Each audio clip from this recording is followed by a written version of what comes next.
Good morning to all of you. Welcome to GK facts. Current में जानेंगे इस video में। देखिए, आज की जो डेट है वो है 19 अगस्त 2022 और 19 अगस्त के जो इंपॉर्टेंट करंट अफेयर के क्वेश्चन है वो हम इस वीडियो में डिस्कस करने वाले हैं। साथ में हर क्वेश्चन के जो इंपॉर्टेंट पॉइंट्स होंगे वो भी मैं आपके साथ डिस्कस करूंगा। तो आपको वीडियो को एंड तक जरूर देखना है, क्योंकि वीडियो के एंड में ही मैं आपसे क्वेश्चन पूछता हूँ जिसका आंसर आपको कमेंट बॉक्स में कमेंट करके बताना होता है। साथ में इस वीडियो की पीडीएफ फाइल का लिंक डिस्क्रिप्शन बॉक्स में, तो डाउनलोड जरूर कर लीजिएगा। यदि आपको कहीं से कोई पॉइंट ना समझ आए, किसी पॉइंट्स में या किसी क्वेश्चन में आपको लगे कि मैंने आपको कुछ नहीं समझा है, तो आप कमेंट बॉक्स में या फेसबुक इंस्टाग्राम पर मुझसे पूछ सकते हैं, वहां आपको आंसर मिल जाएगा। ठीक है। आज 19 अगस्त है और आज जो है जन्माष्टमी है, तो आप सभी को जन्माष्टमी की बहुत बहुत शुभकामनाएं। और कान्हा जी का आज बर्थडे है, तो अच्छे से इसको एंजॉय करिएगा, अच्छे से इनका बर्थडे एंजॉय करिएगा। ठीक है। लेकिन अपनी पढ़ाई का भी ध्यान रखिएगा। मैं हर फेस्टिवल में हो चाहे कुछ भी हो, उसमें मैं हमेशा बोलता हूँ कि आपको जो है पढ़ाई का अपना जरूर ध्यान रखना है। ठीक है। क्योंकि अगर आज छोड़ दोगे तो फिर कल से थोड़ा सा प्रॉब्लम होती है पढ़ने में। ठीक है। तो 1-2 घंटा जो भी हो निकाल कर अपना पढ़ लीजिएगा, और उसके बाद अच्छे से सेलिब्रेट करना है इनका बर्थडे। ठीक है। याद रखिएगा। चलिए स्टार्ट करते हैं करंट अफेयर। जानते हैं सबसे पहला क्वेश्चन। फर्स्ट है कि किस दूरसंचार कंपनी ने 5G स्पेक्ट्रम के लिए दूरसंचार विभाग को करीबन 8,312.4 करोड़ रुपए का भुगतान किया है। ये किसने करा है? देखिए, 5G स्पेक्ट्रम के लिए अगर बात कर रहे हैं तो एयरटेल ने करा है। इसका बी ऑप्शन जो है वो बिल्कुल राइट आंसर है। क्लियर है? याद रखिएगा। अब इसको ध्यान से समझिएगा कि 5G स्पेक्ट्रम के लिए बात हो रही है, टेस्टिंग कह सकते हैं आप लोग। दूरसंचार जो सेवा है, एयरटेल की जो दूरसंचार सेवाएं प्रदान कराने वाली कंपनी है भारतीय एयरटेल। भारतीय एयरटेल ने जो है देश भर में 5G सेवा को शुरू करने के लिए एक नई नीलामी में 5G स्पेक्ट्रम के लिए दूरसंचार विभाग को, किसको? दूरसंचार विभाग को 8,312.4 करोड़ रुपए का भुगतान करा है। ठीक है। किसको करा है? दूरसंचार विभाग को करा है। किसने करा है? एयरटेल कंपनी ने करा है, भारतीय एयरटेल ने करा है। किस लिए करा है? 5G स्पेक्ट्रम के लिए, यानी कि 5G सेवा देने के लिए। ठीक है। तो ये आपको याद रखना है, बी ऑप्शन इसका बिल्कुल राइट आंसर है। नेक्स्ट क्वेश्चन की बात करेंगे। नेक्स्ट क्वेश्चन है कि अंडर 20 विश्व चैंपियनशिप में भारतीय पुरुष फ्रीस्टाइल कुश्ती टीम ने कितने कांस्य पदक जीते हैं? तो कितने ब्रॉन्ज मेडल जीते गए हैं? तो टोटल 4 जीते गए हैं। ये ऑप्शन इसका बिल्कुल राइट आंसर है। क्लियर है? याद रखिएगा कि भारतीय पुरुषों की फ्रीस्टाइल टीम ने जो है विश्व U20, ठीक है, अंडर 20 जिसको कहा जाता है, उस चैंपियनशिप में टोटल 4 कांस्य पदक जो है भारत के दल से जीते गए हैं। ठीक है। ये आपको याद रखना है, 4 ब्रॉन्ज मेडल जीते हैं। नेक्स्ट क्वेश्चन की बात करेंगे। तो नेक्स्ट क्वेश्चन है, केंद्रीय मंत्री हैं डॉक्टर जितेंद्र सिंह। इन्होंने हाल ही में भारत की पहली खारे पानी से रोशन होने वाली किस साधन का अनावरण किया है?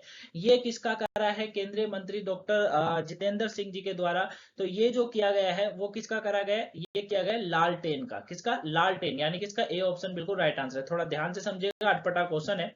भारत का पहला खारा पानी लालटेन लॉन्च किया है इन्होंने। ठीक है। इस लालटेन का नाम रोशनी है। क्या है? रोशनी। रोशनी रखा गया है। पहली खारे पानी से रोशन होने वाली जो है साधन है, जिसका अनावरण करा है, जिसको स्टार्ट करा है, ये कह सकते हैं डॉक्टर जितेंद्र सिंह जी के द्वारा। केंद्रीय मंत्री हैं, और कौन से मंत्री हैं? कमेंट बॉक्स में कमेंट करके जरूर बताइएगा।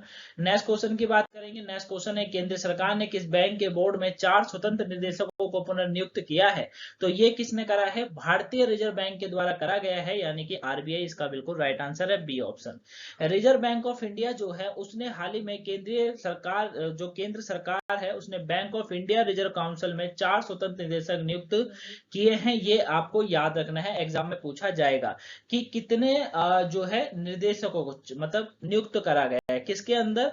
बैंक ऑफ इंडिया, मतलब bank of India reserve council में। ठीक है। भारतीय रिजर्व। तो याद रखिएगा, इसका बी ऑप्शन जो है ना वो बिल्कुल राइट आंसर है। नेक्स्ट क्वेश्चन की बात करेंगे। नेक्स्ट क्वेश्चन है, मोस्ट इंपोर्टेंट क्वेश्चन है, ध्यान से समझिएगा। भारत के किस शहर में विकसित हुआ है पहला 3D प्रिंटेड मानव कॉर्निया? कोनिरिया। कोनिरिया क्या होता है? कोनिरिया का मतलब होता है आंख। याद रखिएगा, अगर आपको साइंस की थोड़ी नॉलेज है, अगर आप नॉलेज आप रखते हैं, तो आपको कोनिरिया का मतलब पता होना चाहिए। इसका अर्थ होता है आंख। अब ये आंख से क्या तात्पर्य है? मतलब अभी भारत का जो हैदराबाद शहर है, ठीक है, क्या है? हैदराबाद, यानी कि बी बिल्कुल राइट आंसर है। हैदराबाद शहर में पहली बार ऐसा हो रहा है कि मतलब पहली बार हुआ है कि 3D प्रिंटेड मानव आंख बनाई गई है, मानव आंख। ठीक है। और इसका जो प्रयोग करा गया है ना, वो खरगोश की आंख में प्रत्यारोपित किया है। प्रत्यारोपित का मतलब होता है बदलना, ठीक है, जैसे हृदय प्रत्यारोपित प्रत्यारोपित होता है ना, हृदय चेंज करा जा सकता है, उसी तरीके से अभी आंख को, ये कृत्रिम आंख है, मानव द्वारा बनाई गई निर्मित करी गई चीज है, जिसका सफलतापूर्वक 3D प्रिंटेड किया गया है और इसे खरगोश की आंख में प्रत्यारोपित किया गया है, ये आपको याद रखना है। और हैदराबाद की अगर बात करेंगे तो तेलंगाना की राजधानी है हैदराबाद, जिसमें ऐसा देखा गया है। बी इसका बिल्कुल राइट आंसर। नेक्स्ट क्वेश्चन की बात करेंगे। नेक्स्ट है, किस भारतीय स्वतंत्रता संग्राम के प्रतिष्ठित सदस्य के घर को मिला है हाल ही में ब्लू प्लैक सम्मान? ये कौन है? ये है दादा भाई नौरोजी। कौन है? दादा भाई नौरोजी। इसका ए ऑप्शन बिल्कुल राइट आंसर है। क्लियर है बच्चा? दादा भाई नौरोजी को जो है ब्रिटेन के पहले भारतीय सांसद और भारतीय स्वतंत्रता संग्राम के प्रतिष्ठित सदस्य रहे हैं दादा भाई नौरोजी। इन्हें दक्षिण लंदन के जिस घर में ये लगभग 8 वर्षों तक रहे, उसे ब्लू प्लैक यानी नीली पट्टिका से सम्मानित करा गया है। किसके? नीली पट्टिका। अब यहाँ पर होता क्या है, ब्रिटेन के अंदर होता यह है कि ब्रिटेन में एक सम्मान है जो कि घरों को दिया जाता है, जिसको कहा जाता है ब्लू प्लैक। ब्लू प्लैक उन्हीं को दिया जाता है जो रोचक होते हैं, या ये कह सकते हैं किसी ऐसे व्यक्ति के हों जो काफी चर्चा में रहा हो। अब जैसे हम लोग दादा भाई नौरोजी की बात करें तो ये भारतीय स्वतंत्रता संग्राम भी है, संग्राम भी थे, और साथ में जो है ब्रिटेन के अंदर वहां के सांसद भी रहे हैं, पहले भारतीय सांसद के रूप में भी कार्य कर चुके हैं। तो इनके रहने वाला जो घर था, जो जहां पर इन्होंने 8 साल अपने बिताए जीवन के, वहां उसे जो है ब्लू प्लैक यानी नीली पट्टिका से सम्मानित करा गया है। ये ब्रिटेन का एक सम्मान है। क्लियर है? तो ये आपको याद रखना है। इसका ए ऑप्शन जो है वो बिल्कुल राइट आंसर है। क्लियर? नेक्स्ट क्वेश्चन की बात करेंगे तो नेक्स्ट क्वेश्चन है हमारा डूरंड कप। बहुत ज्यादा चर्चित क्वेश्चन है। डूरंड कप के बारे में काफी बार एग्जाम में पूछा जाता है कि डूरंड कप किस खेल से संबंध रखता है। तो अभी आपको यहाँ क्लियर हो जाएगा कि डूरंड कप किससे संबंध रखता है। तो डूरंड कप का भी जो है 131वां सीजन है, जो कि कोलकाता के किन स्टेडियम में खेला जाएगा, ये आपको बताना है। तो डूरंड कप जो है ये साल्ट लेक स्टेडियम और ईडन गार्डन के अंदर खेले जाने वाला है। ठीक है, ईडन गार्डन दिल्ली के अंदर है, याद रखिएगा, और साल्ट लेक स्टेडियम है जो कि कोलकाता के किन स्टेडियम में खेला जाएगा। तो ये एक तो हो गया साल्ट लेक स्टेडियम, ठीक है, और उसके बाद है ठीक है, उसके बाद जो है यहाँ पर ये आपको याद रखना, साल्ट लेक स्टेडियम और किशोरी भारती स्टेडियम। ठीक है, यहाँ पर जो है एक तो आपका ये हो गया, ठीक है, और जो है किशोरी भारती स्टेडियम भी है। ठीक है, ऑप्शन में लगता है यहाँ पर गड़बड़ है। यहाँ पर जो ईडन गार्डन दिया हुआ है ना, ईडन गार्डन नहीं हो सकता, क्योंकि ये क्वेश्चन है कि कोलकाता के किन स्टेडियम में, और ईडन गार्डन की अगर हम लोग बात कर रहे हैं तो वो यहाँ पड़ता है। ठीक है ना, तो ये आपको याद रखना है। क्लियर? तो साल्ट लेक स्टेडियम और किशोरी भारती स्टेडियम में ये डूरंड कप 131वां सीजन होने वाला है।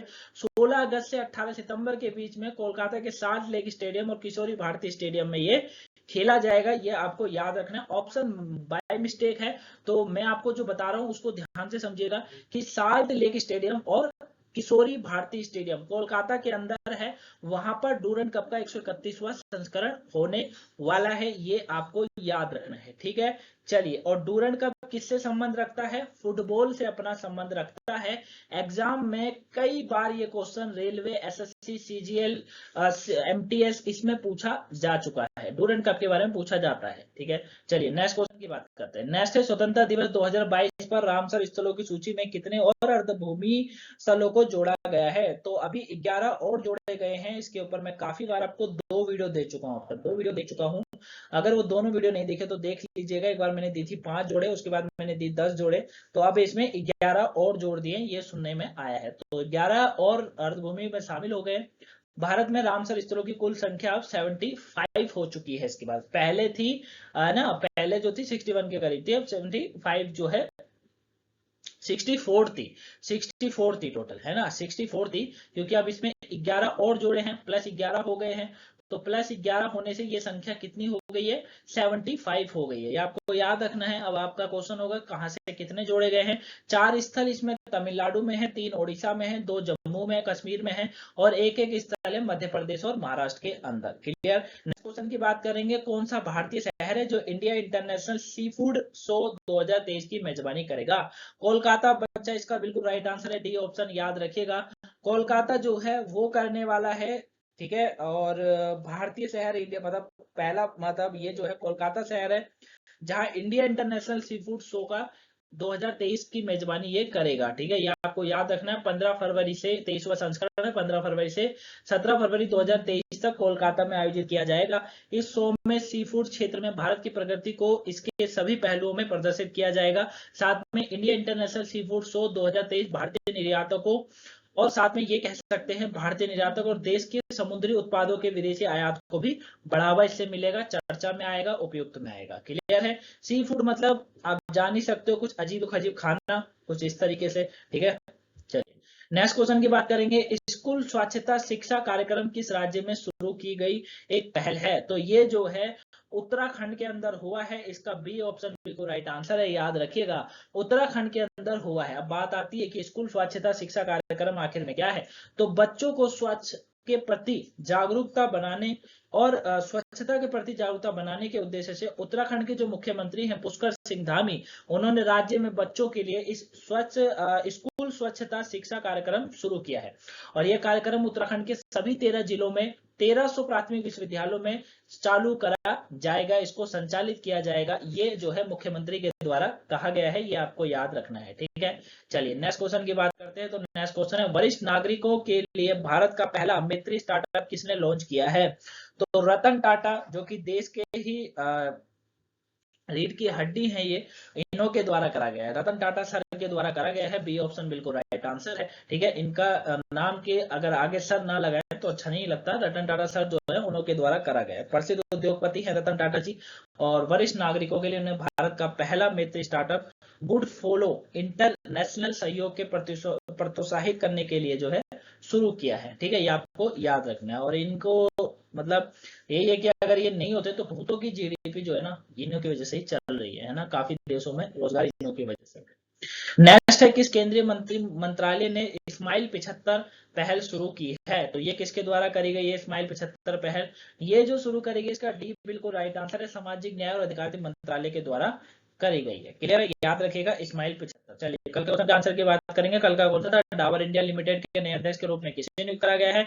किसे करा गया था? मोहित बर्मन को किया गया था। इसका ए ऑप्शन बिल्कुल राइट आंसर था। ऑलमोस्ट सभी के आंसर बिल्कुल राइट थे। क्लियर है, आज का क्वेश्चन की बात करेंगे। आज का क्वेश्चन आप लोगों के लिए द्विपक्षीय अभ्यास है, उदार शक्ति भारत और किस अन्य देश के बीच में आयोजित किया जा रहा है? आंसर कमेंट बॉक्स में कमेंट करके जरूर बताएगा। तो ये थी गाइस आज की इंपॉर्टेंट करने की क्लास। आई होप आपको वीडियो पसंद आई होगी। पसंद आई हो तो आपको वीडियो को लाइक कर देना है, चैनल पर सब्सक्राइब करेगा, वीडियो को शेयर करेगा। एक बार फिर आप सभी को जन्माष्टमी की बहुत बहुत शुभकामनाएं हैं। मिलेंगे नेक्स्ट वीडियो में, और कोई भी वीडियो ऑफ नहीं रहेगी। ठीक है, आपकी पढ़ाई कंटिन्यू होनी चाहिए, वो ज्यादा इंपॉर्टेंट है ना। बाकी त्योहार अपना अच्छे से एंजॉय करिए, अच्छे से बर्थडे सेलिब्रेट करिए कृष्णा जी का, और लेकिन पढ़ाई कंटिन्यू करेगा, और वीडियो जो है वो आपको मिलेगी जरूर। ठीक है, और अभी वोकैबुलरी मिलेगी आपको, तो उसको देखने मत भूलिएगा। चलिए मिलेंगे नेक्स्ट वीडियो में, तब तक के लिए thank you for watching guys, have a nice day, thanks for watching.